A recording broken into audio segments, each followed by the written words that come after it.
मेरो सबैलाई जय मसीह। फेरि पनि जय मसीह। अस्तिभन्दा हामी आज अलि भरिएका छौँ। खुसीको कुरा हो, अझै भरिने क्रम जारी छ। किनभने मानिसहरू फर्किँदै हुनुहुन्छ घर जानुभएको। अनि मैले यहाँ अघि नै टिभी सकेको थिएँ। टिभी सकेपछि पनि केही परिवार फेरि भरि थपिनु भयो।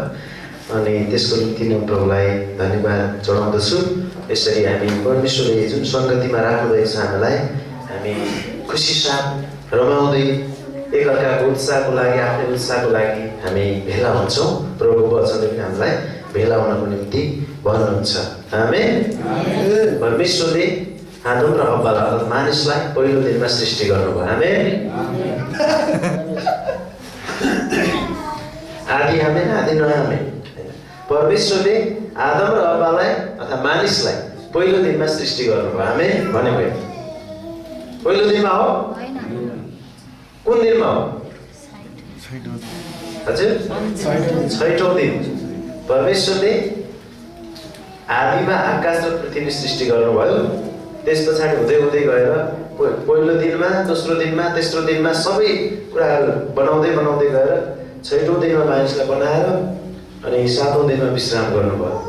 यसरी हामीले के सुन्छौँ भन्ने कुरा अघि उहाँले झुक्याउनु भएको थियो नि त। त्यही भएर मैले सम्झिहालेँ कि हामी ध्यान दिएर सुन्नु आवश्यकता छ परमेश्वरको वचन। अनि अरू मानिसले पनि हामीलाई कहिलेकाहीँ के भने भन्ने विषयमा ध्यान दिएर सुन्यो भने राम्रो। कहिलेकाहीँ भन्न खोजेको एउटा हुन्छ, अर्को बुझिरहेको हुन्छ। आग्राको कुरा गरे गाग्राको कुरा हुन्छ अरे कहिले, होइन? त्यसरी कहिले त्यो भइरहेको हुनसक्छ। यहाँ हाम्रै परिवारहरू बिचमा पनि त्यस्तो कुरा भयो अरे भन्ने मैले सुनेँ।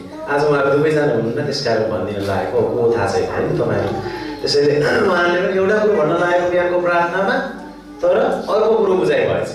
त्यसले गर्दा दुई परिवारबिच खडपडको भएर झन्डै मिलाउनु परेको थियो, तर मिलिसक्यो होइन। त्यसैले ध्यान दिएर सुन भनेर परमेश्वरको वचनले भन्छ। ध्यान दिएर आजको वचनको शीर्षक त्यो होइन, तर म तपाईँलाई उहाँले भनेको प्रसङ्गबाट जोडेर भन्दैछु। हामीले के सुन्छौँ होइन, के सुन्छौँ त्यो चाहिँ एकदम महत्त्वपूर्ण कुरा छ। ध्यान दिएर सुन्नु आवश्यकता छ। ध्यान दिएर जे सुन्छ त्यो विषयमा आमेन भनेर पनि हुँदैन। त्यहाँ आमेन नभन्दा आमेनको अर्थ के हो? के हो? यस्तै होस्, जे भनेको छ त्यो पुरा होस्। तथास्तु भन्छ नि संस्कृतिमा चाहिँ, त्यही हो तथास्तु। जे भनेको छ त्यही पुरा होस् भनेको। हालेलुयाको अर्थ के हो? के थाहा? हालेलुयाको अर्थ प्रभुको महिमा होस् हो। प्रभुले बचाउनु भएको होस् भन्ने हो होइन। प्रभु बचाउनुहोस् भन्ने पनि हुन्छ। अनि प्रशंसाको अर्थ के हो? म तपाईँलाई सुरुमा अलिकति भनिहालेँ, भन्न जोड्न चाहन्छु यो विषयमा। हालेलुयाको अर्थ तपाईँले अर्थात् उहाँले अर्थात् परमेश्वरले हामीभित्र केही गर्नुभएको छ। केही गर्नुभएको छ कि चाहिँ केही गर्नुभएको छ। अब हामीबाट केही निस्कन्छ। अब हामीबाट केही निस्कन्छ।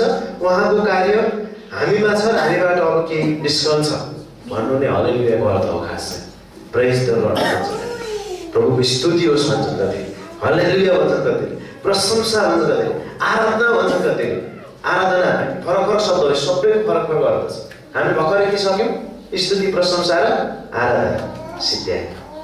अनि प्रशंसाको अर्थ चाहिँ विश्वासीको हृदयबाट जे बाहिर आउँछ, जो आत्मिक कुराहरूसँग सम्बन्धित छ, जे बाहिर आउँछ।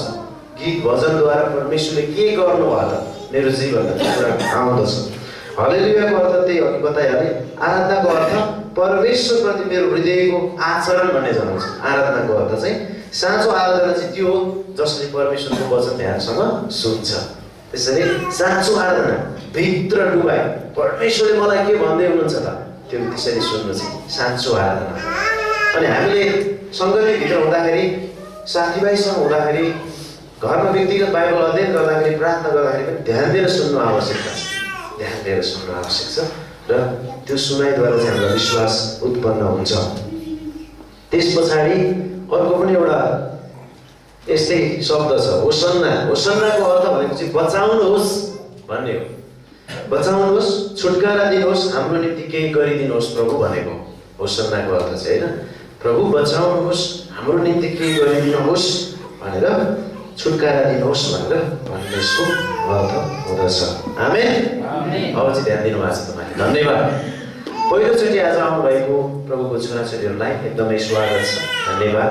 अनि सुजन ठिकै हो मैले भने उहाँहरू छन् अनि उहाँको फ्यामिली बच्चाहरू हुनुहुन्छ यहाँ पर बस्नुहुन्छ उहाँहरू सकुम्बलपट्टि हुनुहुन्छ तर यता कामको सिलसिलामा आउनुभएको छ उहाँहरू सायद थाहा छैन कति हप्तासम्म बस्नुहुन्छ सङ्गतिमा फेरि पनि हामी भेट्नेछौँ त्यसै गरी हामी तपाईँ भाइ भएको हुन्छ उहाँको लागि धन्यवाद र हाम्रो दिदी फेरि पूर्वबाट आउनु भएको छ उहाँलाई जहिले पनि काठमाडौँ आउँदा हामीसँग सङ्गति गर्नुहुन्छ र उहाँको बहिनी यहाँ नजिकै हुनुहुन्छ हाम्रो छिमेकी अनि जस पुनामा बस्नुभएको हाम्रो दिदीको लागि हामी बेला बेलामा उहाँहरूलाई प्रार्थनामा सम्झिराखेका छौँ र उहाँको लागि आज पनि हामी प्रार्थना गर्छौँ र सङ्गतिमा फेरि पनि आएर भेटघाट गर्नको लागि धन्यवाद दिन्छौँ राजकुमारी दिदी झन्डै 2 महिनापछि इन्डियाको चिसो हावा खाएर काठमाडौँको चिसो खाना आइपुग्नु भएको छ स्वागत छ उहाँलाई पनि होइन इन्डियामा जानुभएको तातो हावा खानुभयो भने त चिसै खानु भएको छ साँच्चै भने त्यसरी स्वागत छ जतिजना घर जानुभएको थियो तपाईँहरू आउनुभएको लागि स्वागत छ परमेश्वरले सुरक्षित साथ ल्याइदिनु भएको लागि प्रभुको महिमा भएको होस् मैले अघि टिप्दै थिएँ तपाईँ र मैले एकचोटि प्रार्थना गरौँ अनि आजको वचनमा जानुहुन्छ अझै पनि घर गएका आउन मानिसहरू हुनुहुन्छ हाम्रो बिचमा कृष्ण भाइको परिवार कृष्ण भाइ र समिता अब्राहम भाइ आउनु भएको छैन होइन त्यसै गरी बसन्त भाइ साथीसँग उता बाहिर जानुभएको छ भोलि आउँदै हुनुहुन्छ ओम्बीर बुवा बम्बई जानुभएको छ इन्डिया छोरीको घरमा मानबहादुर ताराको परिवार जो हेटौँडा जानुभएको छ सोनिया त्यो परिवार आउनुभएको छैन मानबहादुर आज उदयपुर कटारीको यात्रा गर्दै हुनुहुन्छ अप्सरा बहिनी आएकी छैन त्यसै गरी हाम्रो सुरेश बानिया को परिवार हुनुहुन्छ ओखलडुमै जानुभएको छ आउनुभएको छैन कमला र सङ्गम पनि आफ्नो गाउँ रोल्पा जानुभएको छ रुकुम जानुभएको छ आउनुभएको छैन उहाँहरूको लागि प्रार्थना गरौँ आमेन अरू चाहिँ आइसक्नु भयो धेरै परिवारहरू पनि घर जानुभएको छ होइन उहाँहरू सुरक्षित साथ आउनुभएको लागि धन्यवाद छ त्यसै गरी आज नआएकाहरू हुनुहुन्छ अनि हाम्रो सविता बहिनीको परिवार लगायत अरू व्यक्ति परिवार मैले नाम टिपिसकेँ आइसक्नुको धन्यवाद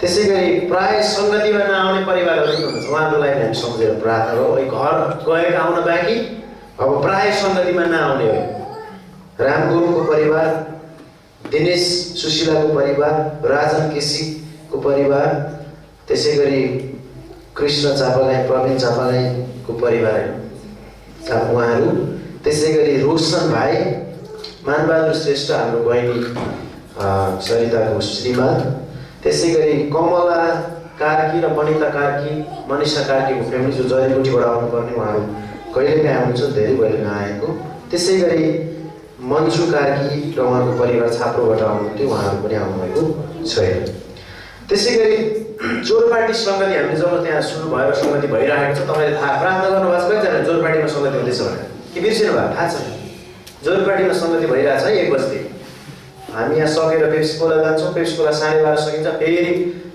1:45 हामी उता पुग्छौँ जान्छौँ अनि उहाँ 1 बजे फेरि उहाँ पनि सङ्गति भइरहेछ र जोरपाटी शान्ता भवन नजिकै सङ्गति त्यही भित्रपट्टि सङ्गति छ र त्यहाँ हाम्रो नारायणटारको ग्रुपबाट केही जानुहुन्छ बिन्दु गुरुङ दिदी र रविन्द्र गुरुङ उहाँको परिवार हामीसँग यहाँ सङ्गति गर्नुहुन्थ्यो उहाँ नजिक भएर जोइराख्नु भएको छ त्यसै गरी सोनु तमा त्यसै गरी सुन्तली तमा जानुभएको छ र त्यहाँको सोमराज भाइ त्यसै गरी रामकुमार भाइहरू चाहिँ उहाँहरू सङ्गतिमा यता पनि आउनु भएको छैन उता पनि जानु भएको छैन त्यत्तिकै बस्नु भएको छ अहिले घर जानु भएको छ त्यस कारण उहाँहरूको लागि पनि हामी प्रार्थना गऱ्यौँ त्यहाँ थुप्रै परिवार हुनुहुन्छ बालबच्चा भालकहरू पनि हुनुहुन्छ बोकेर यहाँसँग गाह्रो भएको छ नजिक भनेको त्यहाँ पनि सङ्गति पाइराख्नु भएको छैन उहाँहरूको लागि पनि हामी प्रार्थना गऱ्यौँ त्यसै गरी देश बाहिर हुनेहरूको लागि पनि सम्झौँ तपाईँले बिर्सिनु हुँदैन तपाईँले मैले हामी हरेक दिन हाम्रो मण्डलीको 5 वर्षीय योजनाको लागि र देश बाहिर भएकाहरू तपाईँहरू प्रत्येकको निम्ति बच्चादेखि वृद्धसम्म विद्यार्थीदेखि वृद्धहरू सबै काम गर्नेदेखि सबैको लागि हामीले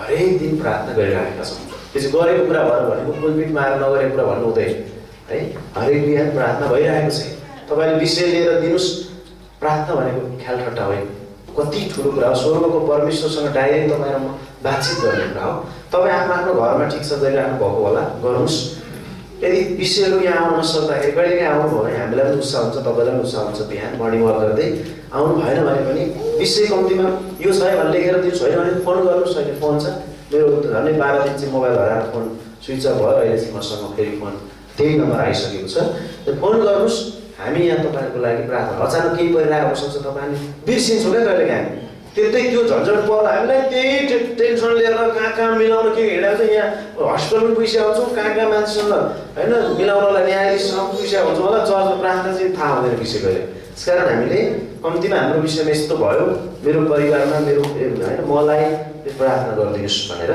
भन्नुभयो भने हुन्छ अनि हामी प्रार्थना गर्छौँ अनि अरू भेटघाट गर्ने आउने जाने कुरा त भइ नै हाल्यो यसरी तपाईँले प्रार्थनाको विषय भन्नुहोस् भन्नको निम्ति र प्रार्थना गर्नुहोस् है भन्ने उत्साहको लागि मैले यी सबै कुरा ल्याइराखेको छु र देश बाहिर भएकोमा हाम्रो इन्डियामा अझै दिलकुमार दिदी हुनुहुन्छ राजकुमार दिदी पनि हेरेर आउनुभयो तर्सेर आउनुभयो त्यहाँ त्यसै गरी अब उहाँ पनि फर्किँदै हुनुहुन्छ उहाँको लागि हामी प्रार्थना गरिदिउँ र इन्डिया भनेको हाम्रो छिमेकी भयो अब त्यहाँबाट बाहिर चाहिँ अस्ट्रेलियादेखि लिएर इजरायलदेखि लिएर कोरियादेखि लिएर डेनमार्कदेखि लिएर जर्मनदेखि लिएर मकाउदेखि लिएर दुबईदेखि लिएर साउदीदेखि लिएर मलेसियासम्म हाम्रा विश्वासी जनहरू हुनुहुन्छ 15-20 जना उहाँहरूको लागि हामी सधैँ प्रार्थना गरौँ प्रार्थना गरिराखेका छौँ हामीले तपाईँहरूको आफ्नो फ्यामिलीको त टच भएको गर्नुभएको होला न टच नभएको कहिले काहीँ एक गएको छन् के भन्ने पनि हुनसक्छ प्रार्थना गर्नु होला उहाँले प्रार्थनाको निम्ति धन्यवाद पनि भन्नुभएको छ कतिजनाले र विशेष गरी शिष्यले प्रार्थनाको निम्ति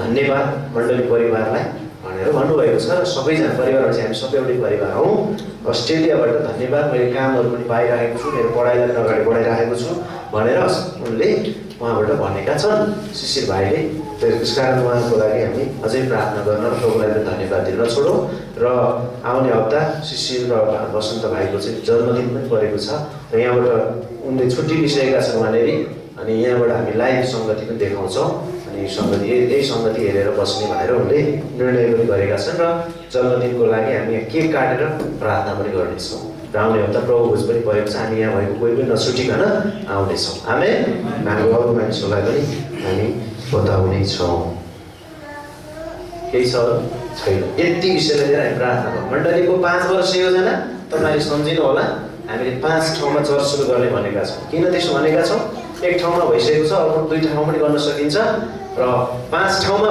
भनेको चाहिँ हामी अबको 5 वर्ष पछाडि यो क्रिसमसभन्दा उता 4 वर्ष मात्रै रहन्छ हामीले 6 वर्ष भयो सङ्गति सुरु गरेको मूलबानीमा र अबको 4 वर्षपछि क्रिसमसभन्दा पछाडि आउने 4 वर्ष पछाडि हाम्रो सङ्गति सुरु भएको 10 वर्ष हुन्छ 10 वर्षमा हामी ठुलो एनिभर्सरी कार्यक्रम मनाउँदैछौँ यसमा हामी के गर्यौँ एउटा पत्रिका पनि निकाल्छौँ बुलेटिन पनि अनि त्यतिखेर हामीले 5 वटा चर्च ब्रान्च चर्चहरू पनि भए प्रभुले दिनुभयो भनेर हामीले भन्न सबै कुरा गर्नको लागि हामीले एउटा लक्ष्य राखेर अगाडि जानुपर्छ हामी जहिले पनि चुप्पो लागेर ठाउँमा बस्ने मात्रै होइन त्यसैले 5 वटा चर्च भयो है भन्नको लागि हामीले 5 ठाउँमा मागिरहेको तर 5 ठाउँमा भने 4 ठाउँ भयो भने पनि हामी 5 ठाउँ पुग्छौँ अब नयाँ 3 ठाउँमा भयो भने हामी 5 वटै पुग्छौँ त्यसकारण प्रभुको इच्छा के छ थाहा छैन हामी चाहिँ एउटा लक्ष्य राखेर प्रार्थना गरिराखेका छौँ तपाईँहरू सबैले मण्डलीको 5 वर्ष योजना 5 वर्ष योजना भनेको हुन्छ त्यसको निम्ति प्रार्थना गरिरहनु होला आमेन 5 वटा चर्च हुन सक्छ 5 वर्ष 4 वर्षभित्रमा त्यस पछाडि दोस्रो विषय चाहिँ यसलाई हामी ढलान गर्दैछौँ र हाम्रो माथिको जस्तालाई माथि चाहिँ सन्डे स्कुलहरू कतिवटा कुरालाई माथि बनाउने भनिराखेका छौँ त्यसैले त्यो र यो कम्पाउन्ड हुन सकोस् अब भनेर हामी प्रार्थना गरौँ किनभने हाम्रो अगाडि बाटो परेको छ पछाडि हामीलाई समस्या भइरहेको छ हामी राम्रोसँग कम्पाउन्ड गरेर नहुन सक्छौँ भने चाहिँ भौतिक कुरा हो यो चाहिँ फेरि पहिलो चाहिँ आत्मिक कुरा छ दोस्रो भौतिक कुरा तेस्रो कुरा हामीले के मागेका छौँ भने विभिन्न ठाउँमा मिसन ट्रिप गर्न ती सङ्गतिहरू जान आउन हरेक कुरा गर्न हाम्रो विदेश पनि जानुभएको छ उहाँहरूलाई पनि लिन जान एयरपोर्टमा होइन कतिजना जानुहुन्छ होला पुर्याउन जान सबै कुरा गर्नको निम्ति हामीसँग एउटा सवारी साधन होस् भनेका छौँ गाडी त्यसको निम्ति प्रार्थना गर्यो यो असम्भव छैन हामीले मैले आजभन्दा 5-6 महिना अगाडि यहाँको बिचमा जुन वचन प्रचार गरेको थिएँ मलाई याद छ तपाईँहरूले चाहिँ बिर्सिनु भयो होला किनभने मैले हरेकचोटि प्रचार गरेको म्यासेज मेरो लागि पनि हो तपाईँहरूको लागि पनि हो हामी सबैको लागि हो त मलाई याद छ कि हामी सबैजना परमेश्वरले हाम्रो काममा विदेशमा हुनेहरू र स्वदेशमा हुने हामी जति छौँ काममा दिनुभएको सहायता आशिष रोजगारीबाट इमान्दार साथ 10% हामीले प्रभुलाई त्यो त प्रभुको भाग हो त्यो दशांश मात्रै हामीले दियौँ भने हामी गाडी किन्न सक्ने रहेछ हाम्रो 1 लाखभन्दा बढी भेटी उठ्ने रहेछ दशांश उठ्ने रहेछ महिनामा झन्डै 1 देखि 1.5 लाखसम्म त्यो भयो भने हाम्रो वर्षमै 12-15 लाख हुन्छ अनि 4 वर्ष अझै छ हामीसँग हामी गाडी किन्न नसक्ने हामी ढलान गर्न नसक्ने होइन हामीलाई विदेशीले सहायता गरेको छैन र हामीलाई त्यसरी चलेका पनि होइन हामी आफ्नो त्यसैले म तपाईँहरूलाई यसरी कथा उत्साह गर्न चाहेको चाहिँ हामीले त्यो प्रकारको प्रार्थना गर्नु हामीले कमाएकोबाट 10,000 कमाउँदा 1,000 दिन हामीलाई किन लाग्यो त्यो हामी परमेश्वरको वचन पालन गर्दैछौँ होइन र? आशिष हामीले ल्याउँदैछौँ होइन र? तर हामीले त्यो गरिरहेका छैनौँ। त्यसैले यसलाई इमान्दार साथ हामी प्रत्येकले गरौँ र हाम्रो विदेशमा हुनेहरूलाई पनि हामी त्यसरी नै इन्करेज गरौँ। एउटा भाइलाई मैले त्यसो गर्दै गर्दामा नाम लिन, उहाँ अहिले फोन पनि उठाउनुहुन्न, दुःख हुँदैछ। जाने बेलामा हामीले उहाँलाई पैसामा पुगेर ऋण पान गरेर अनेकहरू पठाएको थियो, तिर्नु पनि भयो त्यो चाहिँ। तर त्यस पछाडि त्यो भाइले भाइ एकचोटि भन्नुभयो म आएर मात्रै केही भेटिएर दिन चाहन्छु भन्नुभयो, तर अहिले चाहिँ फोन पनि उठाउनु। कस्तो छ के छ तपाईँ बस्नु सक्दै हुनुहुन्छ, हामीले यहाँ ट्रिगर गरेर गरेको भन्दाखेरि जयमसी भन्दा जयमसी फर्काउनु। दुःख लाग्दो कुरा होइन यस्तो भएर। त्यसैले यो कुरा हुँदैन, हामी प्रेम सेलाउनु हुँदैन, हामी परमेश्वरसँगको सम्बन्ध, परिवारसँग हाम्रो फ्यामिलीसँग सम्बन्ध टुट्नु हुँदैन। यो चाहिँ बाइबलले हामीलाई त्यसो गरेको चाहँदैन, बाइबलले बताउँदैन, सिकाउँदैन। त्यसकारण यो कुरामा हामीले गरौँ। तेस्रो विषय भनौँ के छ? तेस्रो विषय 5 वर्ष योजनाको 5वटा विषय भन्दैछु मैले। तेस्रो विषय भनेको चाहिँ तेस्रो भनिसकेँ मैले। चौथो विषय भनेको चाहिँ के छ भने हाम्रा जति पनि इष्टमित्र आफन्तहरू छन् नि, यी सबै मानिसहरूले अबको 4-5 वर्षभित्रमा चाहिँ सबैजनालाई घुँडा टेक्छन् भन्ने ग्यारेन्टी त हामीले परमेश्वरलाई गर्नैपर्छ भन्न सक्दैनौँ, तर प्रार्थना गरौँ घुँडा टेक्न सक्नु भएको छ। आमेन। तपाईँ र मलाई यो विषयमा हामीलाई के मन पर्दैन? हाम्रो आफन्त इष्टमित्र नाताको त हामीलाई चिन्ने मान्छे प्रभुलाई चिन्न सकुन् भन्दाखेरि हामीलाई यो मजाको कुरा होइन र? गजब हो, हामीलाई खुसीको कुरा होइन र? के किन चिन्नु पर्यो, त्यो आयो भने त बर्बाद भइहाल्छ नि भन्ने त छैन नि। ती सबै मान्छेले प्रभुलाई चिन्न सकुन् भन्ने हाम्रो विषय हो। त्यसैले यो विषयमा तपाईँले पनि प्रार्थना गर्नु। त्यसो भन्दा मेरो आफन्त मात्रै नभन्नुहोस्, हाम्रो मण्डलीका विश्वासी परिवारजनहरूको सम्पूर्ण आफन्त इष्टमित्रहरूले अबको 4-5 वर्षभित्रमा प्रभुलाई चिन्न सक्नु। प्रभु उनीहरूको हृदयमा बोल्नुहोस्। हामी प्रार्थनाले ठुलो काम गर्छ। त्यसैले प्रार्थना गरौँ। तपाईँ हामीले नसोचेको कुरा हुन्छ अबको 1 वर्षभित्र, नसोचेको फ्याक्ट हाम्रो एकदम हाम्रो विरोध गर्ने मान्छे आउन सक्छ। त्यस कारणले प्रार्थनामा ठुलो शक्ति छ होइन? More prayer more power, less prayer less power, no prayer no power. प्रार्थनै छैन भने शक्ति नै छैन, जला आउँदा पनि आउँदैन। यो कुरा चाहिँ हामीले थाहा पाउन आवश्यक छ। अन्तिम प्रार्थना के छ थाहा छ? त्यसो भयो भने हामी बढिहाल्छौँ। त्यसै पनि चर्चको छिमेकीहरूले पनि चिनुन् भन्ने छ है। त्यसमा चर्चको वरिपरिको मानिस र मूलबानीवासीले प्रभुलाई चिन्न सक्नु भनेर हामीले प्रार्थनामा मागिरहेको छौँ प्रभुलाई। पिपल रोडदेखि बाबा चौकदेखि यो पर चौरदेखि यता यति मानिसहरूको निम्ति भनेर प्रभुले हामीलाई यहाँ राख्नुभएको छ। यी मान्छेहरूले यहाँ चर्च भनेर थाहा छ, गाडीले भन्छ चर्च नै आउनुहोस् न भन्छ। एउटा मान्छे जग्गा किन आउँछ, म चर्च नेरी छु भन्छ, तर चर्च के हो चाहिँ थाहा छैन। चर्च चाहिँ त्यति प्रख्यात भएको छैन है। अस्ति यो रोड नाप्दै आए, चर्चसम्मको पहिलो काम चर्चसम्म सिध्याउने भन्छ। चर्च मास्तिरसम्मलाई भनेको, तर चर्चसम्मलाई भन्छ। चर्च त्यति व्यापक भएको छ। भोलि पर्सि यहाँ यो रोडमा गाडी चल्दैछ, चर्चमा झर्ने कोही छ भन्छ। सबै हिसाबले चर्चको बयान भएको छ, परमेश्वरको महिमा पनि भएको छ। यी मान्छेहरूले प्रभुलाई चिन्न सकुन् भनेर तपाईँहरू मैले प्रार्थना गर्ने कि नगर्ने गर्नु पर्यो। निरन्तर हामी चाहिँ प्रार्थना गरिराखेका छौँ। त्यसैले अनि हामीले अहिले जति सङ्गति गर्दैछौँ अबको यो अवधिभित्रमा हामी कम्तीमा दोब्बर मानिसहरूले यस हलमा पनि सङ्गति गर्न सकौँ भनेर भनेका छौँ। र 10 वर्ष सकिएपछि पुगिसकेपछि एनिभर्सरी मनाइसके पछाडि कमसेकम 2 सिफ्ट गरी सङ्गति गर्न सकौँ। एउटा बिहान एउटा दिउँसो होइन? हामी दिउँसोको सङ्गतिमा पनि हामी पनि आउन सक्छौँ कतिजना, र अरू कति काम गर्न बिहान नआउनेहरू आउन सक्छ। त्यसो गरेर हामी 2 सिफ्ट गर्न पाएर कति आनन्द हुन्छ होला। यो विषयको लागि हामी प्रार्थना गरौँ। अन्तमा अघि उहाँले 2 चोटि हात जोडेर नमस्कार गरौँ। उहाँको नमस्कारलाई हामी हृदयदेखि बहिष्कार नगरौँ होइन? त्यसैले त्यो चाहिँ के हो भने बाइबल कलेज समय छोडेर काम छोडेर अर्को ठाउँ जानु पर्दैन, चर्चमा आउनुहोस्। हामी बुधबार र शुक्रबार बाइबल कलेज गर्दैछौँ। दिदीबहिनी सङ्गतिमा पनि म एउटा क्लास उहाँको विषयमा उहाँहरू सिकाउने विचार गर्दै। यसो गरेर हामी आउने वर्षको कन्फरेन्समा मूलबानी मण्डलीबाट मैले अघिल्लो हप्ता पनि भनेको छु सूचना, कमसेकम 10 जनाले एक वर्षको सिध्याउनु भयो भनेर हामीले 10 जनाको त्यहाँ ग्रेजुएसन गर्न पाउनु क्या उत्साह हुन्छ होला। हामी त्यो कि कसैलाई देखाउन हो र हाम्रै आत्मिक वृद्धिको निम्ति हो। त्यसैले हामी यहीँ पढाउँछौँ। बुधबार पनि हाम्रो सङ्गति भइरहेछ, त्यही सङ्गतिमा आउनुहोस्। एकछिन प्रार्थना गरौँ, भजन गरौँ, 35-40 मिनटको क्लास गरौँ। बुधबार एउटा विषयमा पढाइ हुन्छ, अनुसन्धान श्रृङ्खला। शुक्रबार एउटा विषयमा हुन्छ, व्यक्तिगत आत्मिक जीवन भन्ने विषय। शुक्रबार पनि तपाईँ आउनुभयो भने यहाँ युथ सङ्गति हुन्छ, सुसमाचार प्रचार पनि हुन्छ, आधा घन्टा बाइबल क्लास पनि हुन्छ। अनि यसरी हाम्रो हप्तामा 2टा क्लास गर्दै गयौँ भने 52 हप्तामा हामीले 1 वर्षको लगभग 2टा क्लास भएर गएपछि 26 क्रेडिट पाइन्छ। 26 क्रेडिट पाएपछि 1 वर्षको दिशा हुन्छ। यो चाहिँ हामीले लक्ष्य राखेका छौँ र यो आउने बुधबारबाटै क्लास सुरु हुन्छ। कतिजनाले म एकदमै अनुरोध गर्छु युथहरू र क्वायर अनिवार्य रूपमा र विशेष हाम्रो कमिटीमा भएको व्यक्तिहरू पनि आइदिनु भयो भने हप्तामा 2टै क्लासमा एउटा क्लास गरिदिनु भयो भने धेरै नै राम्रो हुन्छ। हामी चाहिँ पढ्ने मानिसहरू हामी जस्ताको तस्तै गर्ने आत्मिक वृद्धिको लागि आवश्यक छ। यी विषयको लागि हामी एकछिन प्रार्थना गरौँ। हाम्रो विश्वासी बाहिर देश विदेशदेखि लिएर 5 वर्ष योजनादेखि लिएर आज नआएकादेखि लिएर होइन हाम्रो बाइबल कलेज क्लासहरूदेखि लिएर हामी एकछिन प्रार्थना गरौँ सबै। त्यस पछाडि हामी आजको निम्ति प्रभुको वचन छोटकरीमा सुन्नेछौँ। परमेश्वर पिता, हामी तपाईँलाई धन्यवाद चढाउँदछौँ। तपाईँ कति महान हुनुहुन्छ। तपाईँ परमेश्वरले हामीहरूलाई साँच्चै नै आजको दिनसम्म डोर्याउनु भएको छ, सहायता गर्नुभएको छ, आशिष दिनुभएको छ। हामीले नसोचेका कामहरू तपाईँले हाम्रो जीवनमा, हाम्रो परिवारमा, मण्डलीमा, समाजमा गर्नुभएको छ, यो देशमा गर्नुभएको छ। हामी प्रार्थना गर्दछौँ। हामी प्रार्थना गर्ने मानिसहरू हौँ प्रभु, किनभने संसारका मानिसहरूले साँच्चै विभिन्न प्रकारले सोच्दछन्, विभिन्न प्रकारले अरू मानिसहरूसँग उनीहरू गुहार माग्न जाँदछन्, अरू मानिसहरूसँग सल्लाह लिन जाँदछन्। तर हामी त प्रभु तपाईँसँग सल्लाह लिँदछौँ, हामी तपाईँसँग गुहार माग्दछौँ। हाम्रो गुहार तपाईँबाट आउँदछ।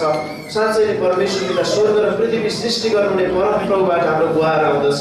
हामी प्रार्थना गर्दछौँ हाम्रा विश्वासी जनहरूको निम्ति, स्वदेशमा रहनुभएकाहरूको निम्ति, घर जानुभएकाहरूको निम्ति, जतिजना आउँदै हुनुहुन्छ उहाँको सम्पूर्ण यात्रालाई, उहाँको जीवनलाई, उहाँको परिवारलाई पनि हातमा राख्छौँ। जतिजना आइसक्नुभयो उहाँहरूको लागि धन्यवाद दिन्छौँ। जतिजना प्रभु देश बाहिर हुनुहुन्छ उहाँहरूको लागि प्रार्थना गर्दछौँ। परमेश्वर पिता उहाँहरूलाई सहायता गर्नुहोस्, उहाँहरूको काममा, पढाइमा, स्वास्थ्यमा प्रभु हरेक कुरामा आशिष दिनुहोस्। र प्रभु उहाँहरूले इमानदार साथ प्रभुको महिमाको निम्ति प्रभु दशांश र भेटीहरू पनि पठाउन सक्नुभएको होस्। प्रभु हामी प्रार्थना गर्दछौँ परमेश्वर पिता, यसरी हामी यहाँ भएका व्यक्तिहरू पनि एक अर्काको लागि प्रार्थना गर्ने, आफ्नो निम्ति प्रार्थना गर्ने, मण्डलीको निम्ति र मण्डलीको योजनाको निम्ति प्रार्थना गर्ने, यो देशको निम्ति प्रार्थना गर्ने, आफ्नो छिमेकी आफन्त इष्टमित्रहरूको निम्ति प्रार्थना गर्ने प्रार्थनाको मानिस तपाईँले हामीलाई बनाउनुहोस्। प्रभु साँच्चै नै प्रार्थना भन्ने कुरा शब्दमा मात्र होइन, विश्वासीहरू साँच्चीकै प्रार्थना गर्दछन्, रुइकन प्रार्थना गर्दछन्, बुढा टेक्दछन् अनि साँच्चै नै तिनीहरूले गरेको प्रार्थना तपाईँले सुन्नुहुन्छ र तपाईँले जवाब पठाउनुहुन्छ। तँलाई पुकार म तँलाई जवाब दिनेछु। साँच्चै नै प्रभु तपाईँले भन्नुहुँदछ हामी संसारको आयाममा जिउँदैनौँ, संसारको तरिकाले हामी जिउँदैनौँ, तर हामी आत्मिक तरिकाले, स्वर्गीय तरिकाले जिउँदछौँ। प्रभु आशिष दिनुहोस्। कोरियाका मानिसहरूले 2टा कुरा एकदमै प्रभुको निम्ति गर्दछ। तिनै कुरामा सबैभन्दा अगाडि छन् विश्वमा, र उनीहरू प्रार्थना गर्ने कुरामा विश्वमै अगाडि छन्। र कोरिया देशलाई तपाईँले आशिष दिनुभएको छ प्रभु, प्रशस्त गरी। त्यसै गरी प्रभु साँच्चै नै हाम्रो देश नेपाललाई पनि, नेपालमा भएका विश्वासीहरूलाई पनि दिने कुरामा, मुठी खोल्ने कुरामा र निरन्तर प्रार्थना गर्ने, प्रभुमा रहेर प्रार्थना गर्ने कुरामा आशिष दिनुहोस् भनिकन हामी बिन्ती गर्दछौँ। सहायता गर्नुहोस्, सबैलाई यही प्रकारको जागृति तपाईँले ल्याइदिनुहोस्। हाम्रो मण्डलीका सम्पूर्ण जनलाई यही प्रकारको जागृतिको हातमा तपाईँले हालिदिनुहोस् भनिकन हामी प्रार्थना गर्दछौँ। बाइबल कलेज सुरु गर्दैछौँ प्रभु। बुधबार एउटा क्लास हुनेछ र शुक्रबार एउटा क्लास हुनेछ। हुन सकेसम्म हामी मङ्गलबारको दिनमा दिदीबहिनी सङ्गतिमा पनि एउटा क्लास दिदीबहिनीहरूलाई गराउँदैछौँ। प्रभु यी सङ्गतिहरूमा नछुटिकन आउनको निम्ति र बाइबल क्लास लिएर प्रभुको वचनको गहिराई बुझेर साँच्चै नै जस्तोसुकै परिस्थितिमा पनि स्थिर रहेर प्रभुको महिमा गर्ने छोराछोरीहरू हाम्रो मण्डली परिवारलाई बनाउनुहोस्। सहायता गर्नुहोस्, आशिष दिनुहोस्। सबैको काम व्यवसायमा, हरेकको जीवनमा प्रभु, अध्ययनहरूमा, स्वास्थ्यमा प्रभु तपाईँले आशिष दिनुहोस् भनिकन बिन्ती गर्दछौँ।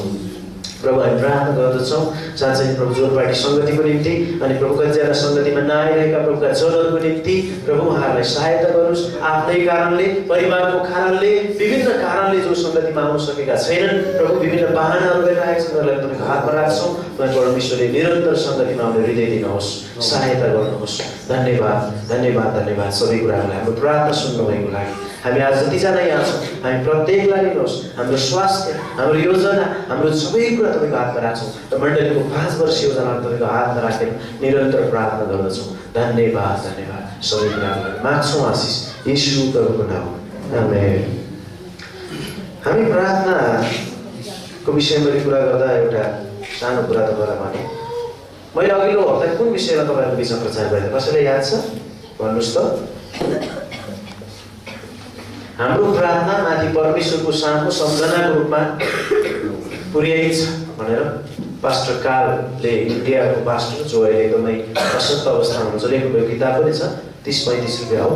यो पढ्नुभयो भने कति राम्रो छ, एकदमै तपाईँको लागि आशिषमय छ। र प्रार्थना किन गर्नुपर्ने रहेछ भन्ने कुरा पनि तपाईँले थाहा पाउनुहुन्छ। र अघिल्लो हप्ता मैले तपाईँले सम्झिनु भएन, भन्नु भएन, म सम्झिराखेको छु। मैले भण्डाको विषयमा प्रचार गरेको थिएँ। उनले कसैलाई दोष दिनन्, हुनुहुन्थ्यो तपाईँको यहाँ कतिजना? आफ्नो सौदालाई पनि उनले तैँले गर्दा भनेर, श्रीमानले पनि सबै कुरा उनले परमेश्वरकोसँग लगिन् र परमेश्वरमा धैर्य गरेर परमेश्वरले के गर्नुभयो? समुएल जो दिनुभयो, एउटा छोरा वृद्ध अवस्थाको दिनुभयो र माजुरीले खोलिदिनु भयो र त्यो छोरा चाहिँ परमेश्वरको सेवक भयो भनेर समुएलको पुस्तकबाट मैले प्रचार गरेको थिएँ। ठिक हो? ठिकै हो? आमेन, हालेलुया, हालेलुया। अनि हामी छिट्टो जवाफको लागि प्रार्थना गर्न नगरिकन कहिले छिट्टो जवाफको लागि चाहिँ अहिले मान्छेहरू के गर्छन् थाहा छ? गुगलमा जान्छन्। घर पत्ता लगाउनु पर्यो भने पनि गुगलमा जान्छन्, सर्च गरौँ सर्च भेटिहालिन्छ। जेसुकै पत्ता लगाउन पनि मान्छे अहिले गुगलको जमाना भयो, इन्टरनेटको जमाना भयो, त्यहाँ जान्छ छिट्टो जवाफको लागि चाहिँ। तर राम्रो जवाफको लागि चाहिँ परमेश्वर कहाँ जानुपर्छ। हामीले राम्रो जवाफको लागि चाहिँ धैर्य गरेर हाम्रो सबै कुरा हामीले परमेश्वरमा लग्यौँ भने हामीलाई हुन्छ। प्रार्थनाको विकासको बारेमा बताउन चाहन्छु थोरै। प्रार्थनाको विकास भनेर भनिन्छ, पहिला मानिसहरू एकदमै घुँडा टेकेर प्रार्थना गर्थे। संसारैभरि घुँडा टेकेर प्रार्थना गरेको कुरा हामी देख्छौँ। घुँडा टेक्दाखेरि घुँडामा के हुन्छ? घुँडाको छालै जम्मै गोरुको काँध जस्तै हुन्छ। तपाईँ हामी कतिजना चिन्छौँ? हाम्रो साजन भन्ने भाइ हुनुहुन्थ्यो गोटारमा। त्यो भाइ चाहिँ प्रभुलाई चिन्नुभन्दा अगाडि पनि घुँडा टेकेर बसिरहेको छ। अनि प्रभुले प्रकाश दिनुभयो अरे। त्यस पछाडि प्रभुलाई चिनिसकेपछि घुँडै टेकेर उहाँको घुँडा चाहिँ सब खातखुतै भइसक्यो। बुवा आमाले पनि यसले त अत्याचारै गर्छ, भनेको सिँढी निक्लिनु पऱ्यो भने पनि त्यो हरेक सिँढीमा घुँडा टेक्ने हुन्छ। एउटा सिँढीमा चाहिँ फेरि घुँडा भने फेरि। अनि खाना खाने बेलामा पनि अरू खाना खाएर गइसक्छन्, ऊ प्रार्थना गरेर घुँडा टेक्ने होइन। त्यस्तो गर्ने मान्छे हो। अब अलि बढी आत्मिक भन्ने कि अलि बढी के गर्ने हामी थाहा छैन, त्यो कुरा प्रभु जान्नुहुन्छ, उहाँकै जान्न हामी न्याय गर्ने कोही पनि होइनौँ। तर प्रार्थना गर्दा संसारैभरि मानिसहरूले पहिले के गर्थे? घुँडा टेक्थे। अनि क्रिस्चियनहरूलाई विवाह गर्नको निम्ति पनि केटाको घुँडा कतिको खुइलेको छ, कतिको चाउरी परेर जम्मै बाक्लो छाला भएको छ, त्यो हेरेर मात्रै केटी दिने चलन थियो क्रिस्चियन इतिहास। र केटीलाई पनि केटी प्रार्थना गर्ने हो कि भोलि आएर परिवारको निम्ति प्रार्थना गर्छ कि गर्दिन, सेवकाईको लागि मलाई साथ दिनको लागि गर्छ कि गर्दिन त प्रार्थना, देशको निम्ति सबै भनेर केटीको पनि घुँडै हेर्ने बानी थियो, हेर्ने चलन थियो। अरू हेर्दैन थियो अनुहारहरू। त्यसैले घुँडा चाहिँ घुँडामा आउने कुरा, घुँडामा टेकेर प्रार्थना गर्ने कुरा चाहिँ एकदमै महत्त्वपूर्ण थियो सुरु। तर घुँडाबाट मानिसहरू सुरुमा घुँडा टेकेर प्रार्थना गरेपछि के गरेर प्रार्थना गर्न थाले? पलेटी कसेर प्रार्थना गर्ने त सजिलोको लागि निकाउने खुट्टा अनि भनेर पलेटी मारेर प्रार्थना गर्न थाले। र ठिकै छ, पलेटी टेकेर प्रार्थना गर्न पनि राम्रै छ होइन। पलेटी मारेर प्रार्थना गर्दा गर्दा अब मानिसहरू पलेटी मारेर पनि प्रार्थना गर्न छोडे र त्यसपछि मानिसहरू कुर्सीमा बसेर प्रार्थना गर्न थाले।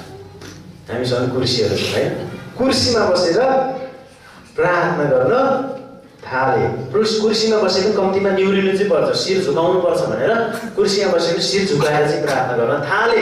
संसारैभरि कुरा गर्दैछु मैले, यहाँ हाम्रो मात्रै होइन, संसारैभरि इतिहास। अनि कुर्सीमा बसेर निहुरेर प्रार्थना गर्दा गर्दै कुर्सीमा बसेर अब के गर्न थाले? ज्यू प्रभु, म यता छु, तपाईँ कता हुनुहुन्छ?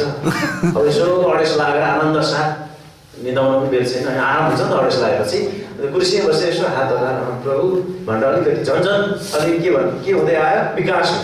विकास भन्ने कि हो विकृति भन्ने होइन, सङ्गति भन्ने कि विसङ्गति भन्ने होइन।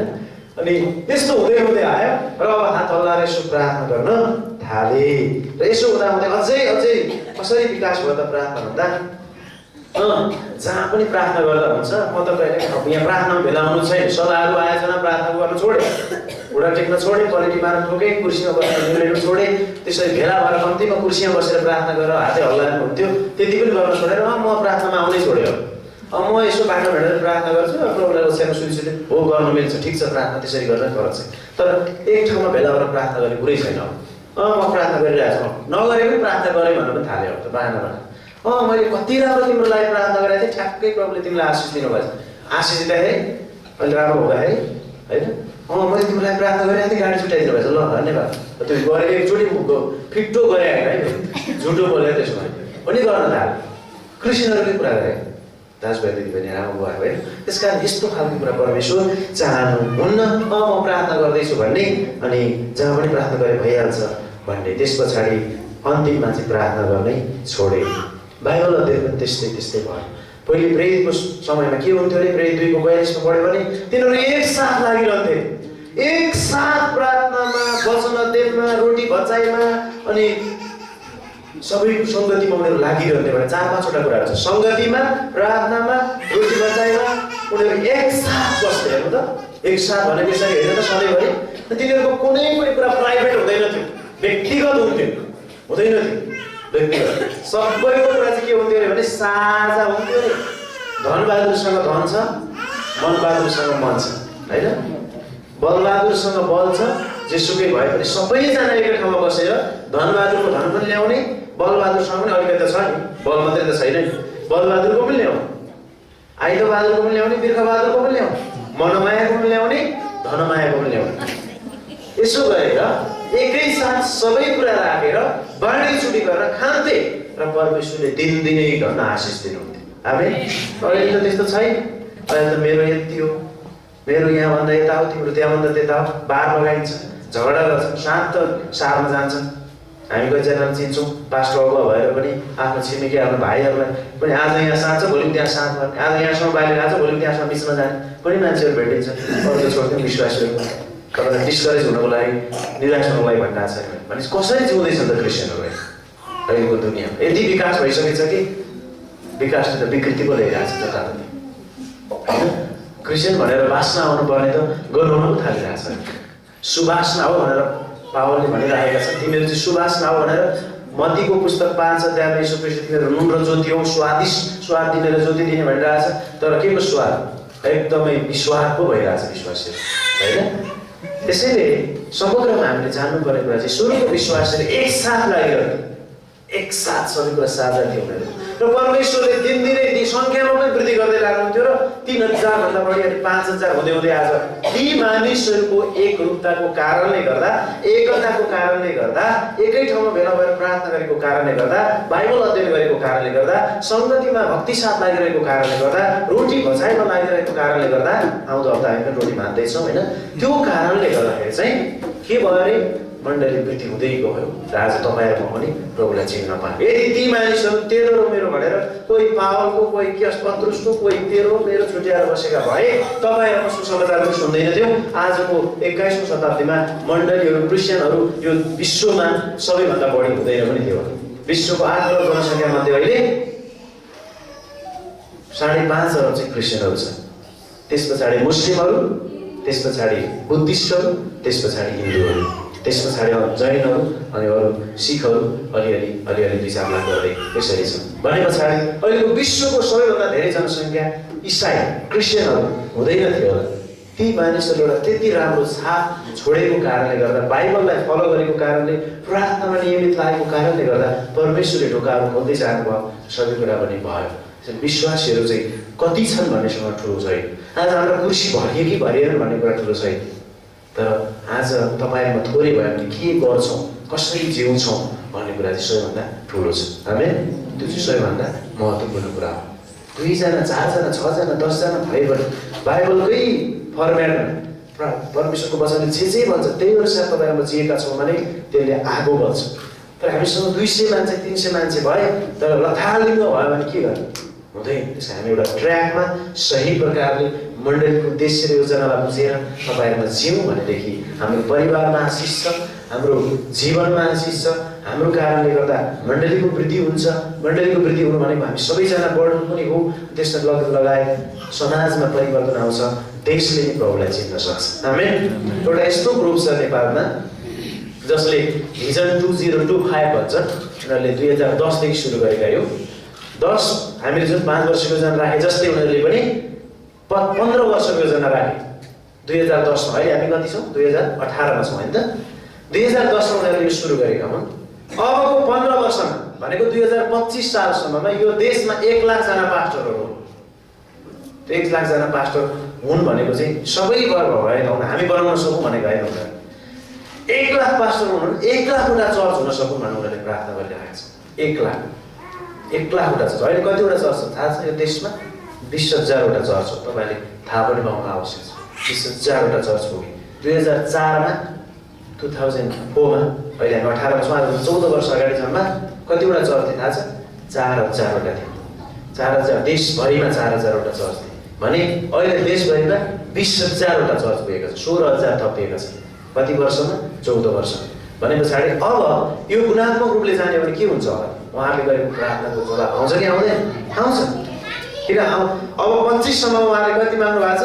1 लाखवटा चर्च हुन सक्छ, 1 लाखजना पास्टर हुन सक्छ, 1 लाखजनै पास्टरलाई सघाउने अगुवाहरू हुन सक्छ। अनि त्यस्तो प्रकारको बाइबल कलेज हरेक मण्डलीसँग बाइबल कलेज हुन सकोस् र मान्छेहरू यति पक्का हुन् कि शिर काटिनको लागि तयार हुनु। पहिला त के छ थाहा छ? छाने हामी यहाँ भएको मध्ये पनि होइन कम्युनिस्ट देशमा भए जस्तै भयो भने हामी पनि भाग्छौँ होला। यहाँ आएर अब क्रिस्चियनहरू सब तिमीहरू भित्र भएकालाई रेड दिने आज भनेर ढोकामा चाहिँ तरबार लिएर यहाँ बसेर एकछिन गर तिमीहरू ठिक छ आज अन्तिम बाँध्दैछौ, अन्तिम घडीमा निस्किने बित्तिकै सबलाई 2 टुक्रा पार्ने भन्यो भने यही चाहिँ हालबाट हात लगाउनु दिएको छैन, यताको ढोका छैन है, त्यो पनि हुनसक्छ होइन। रोमानिया भन्ने देशमा त्यस्तै भयो। आर्मीलाई पठाइयो त्यहाँ कडासँग बाइबल वचन प्रचार गरिरहेको थियो पास सबैजना। अनि त्यस पछाडि सब आर्मीले घेरे। त्यस पछाडि अन्तिममा ल यो बाइबललाई टेक्ने ढोकामा अनि यो थुक्ने, त्यस पछाडि जसले यो गर्छ त्यो जान सक्छ, होइन भने सबैलाई 2 टुक्रा पार्ने, येशूलाई इन्कार गर्ने होइन। येशूलाई इन्कार गर्दै बाइबल टेक्दै थुक्दै यहाँबाट निस्केर जाने एउटा आर्मीले। त्यसो गरिसके पछाडि पास्टरले सुद्धा त्यसै गरे, सबै त्यसै गरे। एकछिनको लागि प्रभु तपाईँ जानुहुन्छ, अहिले मान्छेभन्दा भोलिपल्ट सेवा गरौँला होइन भनेर पास्टरले सुद्धा त्यसो गरे, विश्वासीले पनि गरे। तर एउटा 7 वर्षको बच्चाले के गरिन् छोरीले भने त्यो कपालले सम्पूर्ण त्यो थुकेको बाइबललाई, मण्डली परिवारले थुकेको बाइबललाई कपालले पुछेर बाइबल छातीमा, त्यही बाइबल सहित छातीमा राखेर उनले के भने मलाई गोली ठोक्नुहोस्, म मर्न तयार छु ख्रिस्टको निम्ति भनेर उनले भने। फलस्वरूप उनीहरूको योजना उल्ट्यो। उनीहरू जाँच गर्न आएका थिए साँच्चीकै क्रिस्चियन हुने कि होइन नि भनेर, र ती सबै थुकेर जाने जतिलाई बाहिर गोली ठोकेर मारे। त्यो 7 वर्षको बच्चा चाहिँ बचाए। सत्य घटना हो। आमेन। उनीहरू चेक गर्दै थिए, त्यो कुरा उनीहरू जाँचमा असफल भए कि साँच्चीको क्रिस्चियन रहेछन् कि होइन रहेछन् भनेर। साँचो इसाईले चाहिँ मर्न हाँसी मर्न तयार हुन्छ। आमेन। 1000 लाख मानिसहरू शहीद भएका छन् हाँसी मर्नको लागि, साँचो रूपमा बाइबल बुझेकोहरू। त्यसकारण बाइबल क्लास, बाइबल कलेजको आवश्यकता छ। तपाईँ बाइबलको क्लासमा नआउनु पर्यो त ओहो यो धेरै बाइबल बुझ्यो भने मर्नु पर्ने छ, बोल्नु नपर्ने भनेर पनि त्यो चाहिँ आज मैले डरलाग्दो उदाहरण दिएँ तपाईँहरूलाई होइन। त्यसैले यो बहानाहरू हामी नगरौँ, हामी बाइबल क्लासमा आउँ। त्यसैले मैले जोड्न खोजेको कुरा चाहिँ हामीले परमेश्वरको राज्य वृद्धिको निम्ति हामी प्रार्थना गर्छौँ, बाइबल अध्ययन गर्छौँ, हामी सबै कुरा गर्छौँ। र यो देशमा अबको 25 वर्षमा 1 लाख पास्टर सम्भावना छ। त्यो प्रार्थना उहाँहरूको भिजन मिसन पुरा हुँदैछ। किन हुँदैछ? 18मा आउँदै 20,000 चर्च भइसके। अब 20,000 चर्चले हामीले भने जस्तै, हामीले पनि अस्ति कन्फरेन्समा सिके जस्तै एक-एकवटा चर्च मात्रै वर्षमा सुरु गऱ्यो भने कतिवटा चर्च हुने भयो वर्षमा? अर्को वर्ष 19मा 2019मा ध्यान दिइदिनु छ मलाई। अहिले 18मा 20,000वटा चर्च भयो भने अब 2019मा एक-एकवटा चर्च मात्रै सुरु गऱ्यो भने 20,000ले कतिवटा हुन्छ? 40,000 हुन्छ। अनि ती 40वटा चर्च भइसके पछाडि अब ती बाँकी 20,000 चर्च त नयाँ हुन्छन् देशभरिमा, तिनीहरूले त अर्को गरिहाल्न नसक्ला। तिनै 20,000ले फेरि अर्को वर्ष पनि गरे, त्यसै गऱ्यो भने के हुने भयो? फेरि 20,000 भयो, 60,000 भयो। फेरि अर्को वर्ष पनि गयो भने 80,000 भयो। त्यति हुँदा हामी 2022मा पुग्ने रहेछौँ। 2022मा पुग्ने रहेछ। त्यो योजना कहिलेसम्मको? 2025सम्मको। 2022मा नै 80,000 चर्च हुने रहेछ। फेरि अर्को वर्ष त्यसै गरी 20,000ले 20 एकैवटा मात्रै भने फेरि 20,000 थपेर 2023मा कति हुने रहेछ? 1 लाख चर्च पुग्ने रहेछ। भनेपछि अब 23मा नै 1 लाख पुग्ने रहेछ। अब ती सुरुमा 20,000 जुन चर्च सुरु भएका छन् देशभरिमा, तिनीहरूले पनि त कम्तीमा एकैवटा झुन्ड, एकैवटा त अब 4-5 वर्षमा गर्न सक्ने भयो। भनेपछि 25सम्म पुग्दा त 1 लाख होइन 1.5 लाखसम्म पुग्ने स्थिति हुँदो रहेछ। गर्नु चाहिँ पर्यो प्रार्थनासहित, बाइबल बुझ्नु पर्यो अनि गर्न थाल्नु पर्यो। अब तपाईँहरू मैले आजदेखि अध्ययन गर्ने बाइबल, आउने हप्तादेखि अध्ययन गर्ने बाइबल चाहिँ हामी 1 वर्षमा 1 वर्षको दीक्षान्तित हुन्छौँ। अर्को वर्ष अर्को भने हामी यहाँ मध्ये हामी 4जना मान्छे 4वटा चर्च सुरु गर्न जान्छौँ। किनभने त्यो बाध्य हुन्छ। अब विशाल भाइले भन्नु म जाँदैछु हैन, हाम्रो विक्रम भाइ त्यसै भन्न चाहनु 2 ठाउँमा 3 ठाउँमा उहाँले गर्दै हुनुहुन्छ है। हामी सक्छौँ। आज तपाईँ म विदेश जाने योजना, अहिले हामी अर्को योजना गरिरहेको मान्छेहरू पनि हामी ओहो एउटा सङ्गतिको निम्ति म जान्छु, मेरो गाउँमा फर्किन्छ भन्न थाल्छौँ। सम्भावना छ।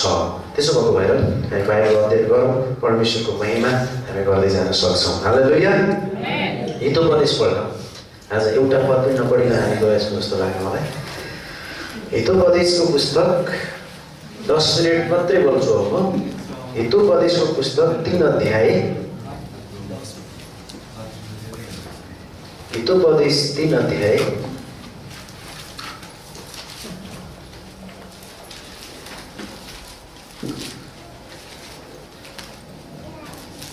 5 देखि 7 पद।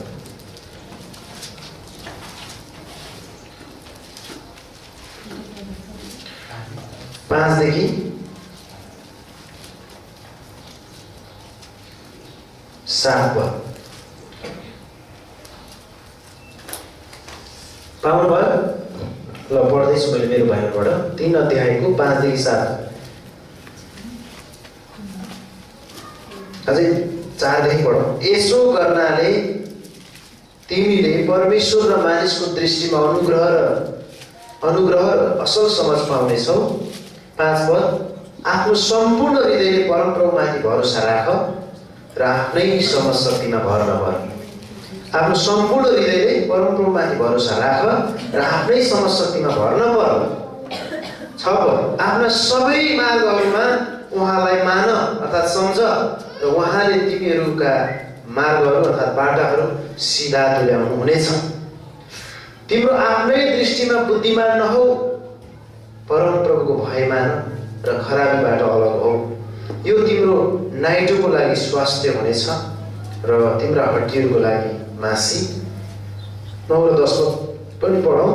तिम्रो सम्पत्तिले तिम्रा सबै उब्जनीको पहिलो फलले परमप्रभुलाई आदर गर। यसो गर्नाले तिम्रा ढुकुटीहरू भरिपूर्ण हुनेछ र तिम्रा कोलहरू दाखरसले भरिएर पोखिनेछ। के हो कोल? त्यो भनेको हाम्रो ढुकुटी, हाम्रो राखन्दर, हाम्रो व्यवसाय भरिएर पोखिने, अनि ढुकुटीहरू पनि भरिएर पोखिने।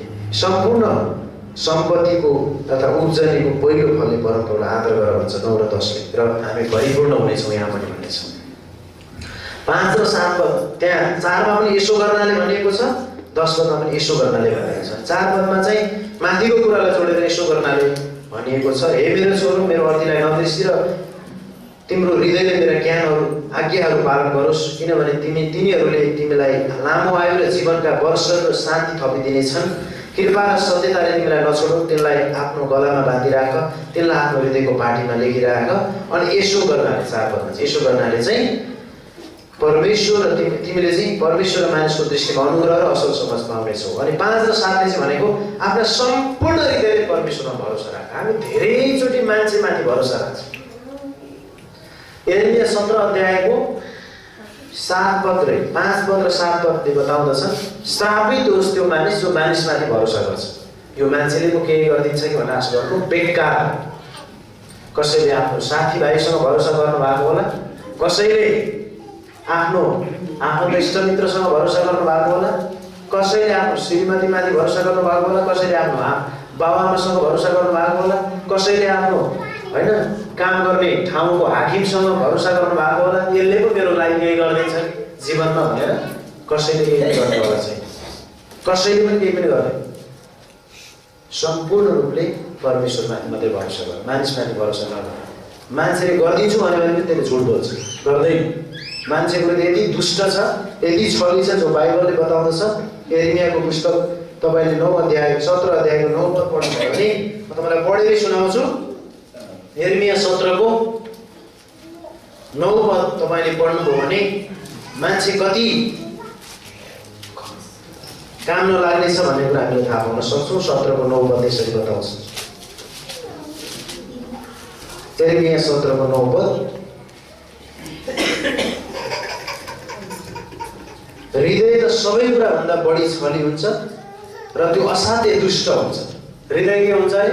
असाध्य छली र असाध्य दुष्ट। कसले त्यो जान्न सक्छ? हृदयलाई कसले जान्न सक्छ? तपाईँले मलाई सरापिराख्नु भएको छ के? होइन मैले तपाईँहरूमध्ये यहाँ भएकोलाई केही भनिरहेको छु के बोल्न त बोलिरहेको छु त्यो सबै कुरा चाहिँ कि मलाई नै थाहा छ कि परमेश्वरलाई थाहा छ कि तपाईँलाई थाहा छ तपाईँको कुरा भित्र कि परमेश्वरलाई थाहा छ त्यो अर्काले जान्न सक्दैन त्यसैले यो हृदय यति छली छ यति दुष्ट छ यसकारण मान्छेमाथि भरोसा गर्नु के हो श्रापित हो तर परमेश्वरमाथि भरोसा गर्नु के हो आशिषित हुनु त्यसैले यिर्मियाकै पुस्तक 17 को 9 यसो भन्नु 17 को 5 र 6 पढ्नुस् त अर्को पढ्नु त यतापट्टि पल्टाएर अर्को पेजमा मेरो चाहिँ अर्को पेजमा छ 17 को 5 को 6 पढ्दै यसो भन्छ परमको यसो भन्नुहुन्छ श्रापित होस् त्यो मानिस जसले मानिसमाथि भरोसा राख्छ जसले शरीरलाई आफ्नो बाहुबल तुल्याउँछ र जसको हृदय परमप्रभुबाट हटेको हुन्छ किनकि त्यो मरुभूमिमा भएको पोथरा जस्तो हुनेछ अनि भलाइ कहिले आउँछ त्यसको देख्ने छैन तर उजाड स्थानमा खरिएको ठाउँमा बसोबास गर्ने नहुने नुनिलो देशमा बास गर्नेछ धन्य हो त्यो मानिस जसले परमप्रभुमाथि भरोसा राख्छ र जसको आड भरोसा परमप्रभुले हुन्छ 7 पदमा चाहिँ यिर्मिया 17 को 7 पदमा चाहिँ धन्य हो त्यो मानिस जसले परमप्रभुमाथि भरोसा राख्छ र जसको आड भरोसा परमप्रभुले हुनुहुन्छ अनि 8 पदमा किनकि त्यो पानीको किनारमा रोपेको रुख जस्तो हुनेछ जसले आफ्ना जराहरू नदीको किनारमा फैलाउँछ र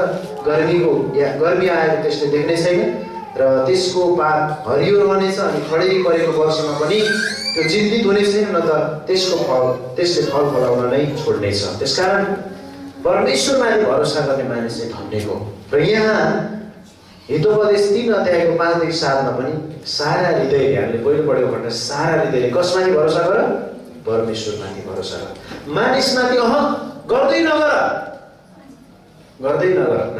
मानिस भनेको मानिसै हो परमेश्वरै हुनुहुन्छ मानिस भनेको संसारबाट हो परमेश्वर भनेको स्वर्गबाट हुनुहुन्छ त्यसैले संसारको कुरामा केही कुरामा भरोसा नगर माथिको कुरामा भरोसा गर कलसीको वचनअनुसार माथिका कुरामा मन नगर संसारको कुरामा गर्दै नगर त्यसले हामीलाई साथ दिँदै छैन त्यसले हामीलाई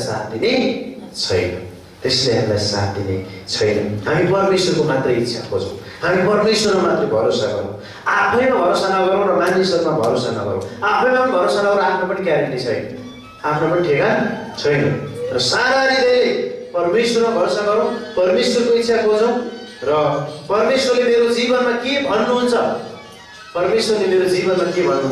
त्यो चाहिँ हामी थाहा गरौँ त्यही भएर ध्यान दिएर सुन्नु भनेको सुरु परमेश्वरले मेरो जीवनको लागि चाहिँ के भन्नुहुन्छ त्यो चाहिँ सुनौँ त्यसैले सम्पूर्णमा परमेश्वरको इच्छा खोजौँ परमेश्वरमा भरोसा गरौँ अनि आफ्नै समशक्तिमा भर नपरौँ हाम्रो सबै मार्गहरू उहाँले सोझो तुल्याइदिनुहुन्छ हाम्रो बाटाहरू पनि उहाँले सिधा तुल्याइदिनुहुन्छ भनेर परमेश्वरको वचनले भन्नुहुँदछ म तपाईँलाई एउटा उदाहरणबाट आमेन गर्दैछु आज यति नै मात्रै पढ्यो किनभने मैले तपाईँलाई विभिन्न कुराहरूबाट आज बताएँ प्रार्थनाको विषयमा हामी एक भएर लाग्नुपर्ने विषयमा त्यसो भएको भएर एउटा मानिसका 4वटा श्रीमती रहेछ ध्यान दिनुहोस् है उदाहरण 4वटा श्रीमतीको बयान गर्न 4 मिनेट लाग्छ होला नि सिरिज एउटा मान्छेका कतिवटा श्रीमती रहेछन् 4वटा त्यसका 4वटा रहेछन् मेरो त 2टा मात्रै हुँदैछ भन्नु होला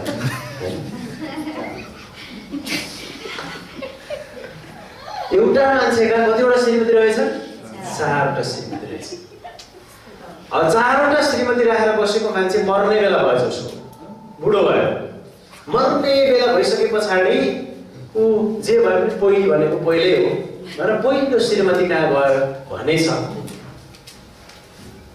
सुन्नु हुँदैछ मलाई एउटा मान्छे कतिवटा श्रीमती अरे फेरि हाम्रो 10 बजेर उतै जाला है ध्यान दिएर सुन्नु भने 4 मिनेट सुनिन्छ नि 8 मिनेट लाग्छ एउटा मान्छेको कतिवटा श्रीमती अरे 4वटा श्रीमती भएको श्रीमान के हुने बेला भएछ अरे मर्ने बेलामा पुगेछ अन्तिम अवस्थामा पुग्दाखेरि जे भए पनि यो कान्छी कहाँ के जानु बरु जेठी कहाँ नै जान्छु यसले मलाई त सहायता गर्ली भनेर जेठीसँग सहायता माग्नु गएछ तिमी त मलाई सहायता मद्दत गर्छौ नि म मर्ने बेला भयो मलाई यस्तो अवस्थामा पुगेँ भन्दा उसले भनेछ म त सहायता गर्न तपाईँलाई सक्दिनँ म सहायता गर्न सक्दिनँ भनेर उसले भनिछन् म गर्दिनँ भनेर उनले भनिछ अब दोस्री कहाँ जानु पर्यो त्यसो भए होइन माइली कहाँ जानु पर्यो भनेर माइली कहाँ गएछ तपाईँले कण्ठ पार्नुपर्छ है माइली कहाँ गएछ माइली कहाँमा गइसके पछाडि झन् माइलीले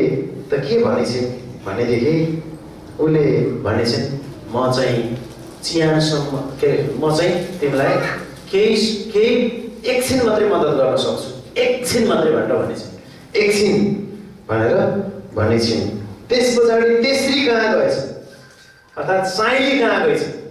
साइली कहाँ गएर भनेछ तिमी त मलाई गर्छौ होला नि सहायता है यस्तो अवस्थामा, तिमी चाहिँ मेरो श्रीमती हौ नि है भनेर भन्दाखेरि उसले के भनेछन् तेस्रीले भनेदेखि म त एक रति पनि गर्दिनँ तिनीलाई, एक रति पनि गर्दिनँ, म त अर्कैसँग जान्छु है। साइलीले